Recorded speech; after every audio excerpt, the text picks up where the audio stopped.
بسم اللہ الرحمن الرحیم۔ اللہم صلی علی سیدنا محمد وعلی آلہ واصحابہ وبارک وسلم علیہ۔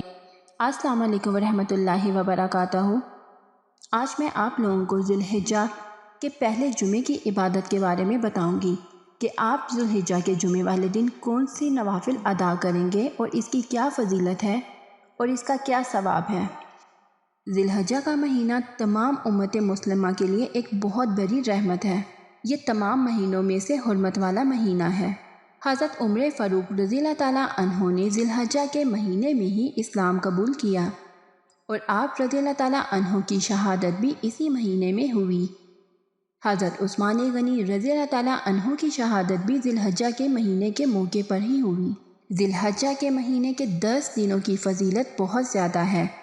اس مبارک مہینے کے پہلے عشرے کی فضیلت و عظمت کے بارے میں کہا جاتا ہے کہ ان دنوں میں خوب عبادت کریں اور ان دنوں میں کیا جانے والا ہر عمل اللہ تعالیٰ کے نزدیک بہت زیادہ محبوب ہے۔ اس لیے اپنے آپ کو زیادہ سے زیادہ عبادات میں مصروف رکھیے گا اور زیادہ سے زیادہ تسبیح، تحمید، ذکر و اذکار کرنے کی کوشش کریے گا۔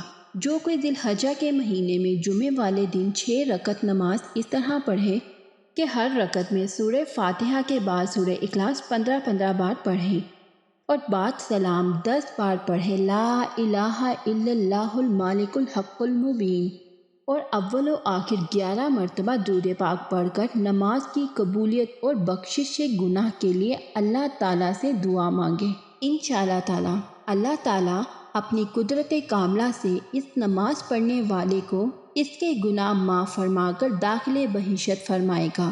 سبحان اللہ۔ صرف یہ 6 نوافل ہیں جن کو ہم نے 2 رکعت کر کے ادا کرنے ہیں۔ بہت ہی آسان وظیفہ ہے، اگر کر لیں گے تو ہمارا ہی بھلا ہوگا، لیکن آپ لوگوں سے ریکویسٹ ہے کہ اس کو ضرور کریے گا۔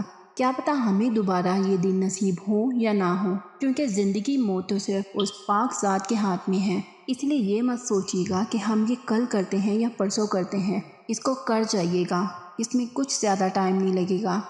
اپنی زندگیوں میں یہ نیکیوں کے چھوٹے چھوٹے پودے لگاتے رہا کریں، اس سے زندگی بہت خوبصورت ہوگی، آپ کو سکون قلب بھی حاصل ہوگا اور آپ سب کی پریشانیاں بھی دور ہوں گی۔ اس لیے اللہ کے حضور زیادہ سے زیادہ سجدہ سجود کیا کریں۔ کیا پتہ کون سا سجدہ ہمارا قبولیت کا ہو اور کون سا سجدہ ہماری آخرت سنوار دے۔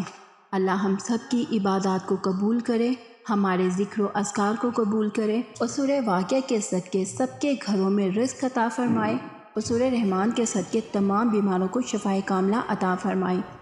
ان 10 راتوں کی رحمت و فضیلت ہر مسلمان کو عطا فرمائے اور آنے والے سال کی تمام تنگیاں اور پریشانیاں دور فرمائے۔ آمین اللہم آمین۔ آپ لوگوں سے التجا ہے کہ جب بھی دعا کے لیے ہاتھ اٹھائیں تو ہم جیسے گناہ گاروں کو بھی اپنی دعا میں یاد رکھیے گا۔ کیا پتہ کس کی دعا کس کے حق میں قبول ہو جائے، اور اس ویڈیو کو زیادہ سے زیادہ شیئر کریے گا۔ ہو سکتا ہے کہ کوئی ان نوافل کو ادا کرے اور ان کا ثواب آپ کو بھی مل سکے اور آپ کے ذریعے مجھے بھی یہ ثواب عطا ہو سکے۔ ملتے ہیں نیکسٹ ویڈیو میں، اپنا خیال رکھیے گا۔ اللہ حافظ۔